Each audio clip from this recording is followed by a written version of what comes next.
মৌলভীবাজারের রাজনগর উপজেলা সবুজ চায়ের সুবিশাল ক্যানভাসে ঘেরা। এই প্রকৃতির মায়াবী রূপের মাঝেই মাথা উঁচু করে দাঁড়িয়ে আছে এক অনিন্দ্য সুন্দর স্থাপনা, ইটা চা বাগান কেন্দ্রীয় জামে মসজিদ, স্থানীয়দের কাছে বাইতুন নাজাত জামে মসজিদ নামে পরিচিত। এই মসজিদটি কেবল একটি উপাসনালয় নয়, এটি এই অঞ্চলের মানুষের বিশ্বাস ও ঐক্যের প্রতীক।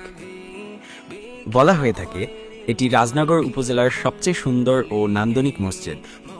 এর চমৎকার স্থাপত্যশৈলী আর নয়নাভিরাম নকশা প্রথম দর্শনেই যে কারো হৃদয় ছুঁয়ে যায়। সবুজ চা বাগানের পটভূমিতে এর উপস্থিতি এক প্রশান্তিময় পরিবেশ তৈরি করে, যা মুসল্লিদের প্রতিদিন টানে আল্লাহর সান্নিধ্যে।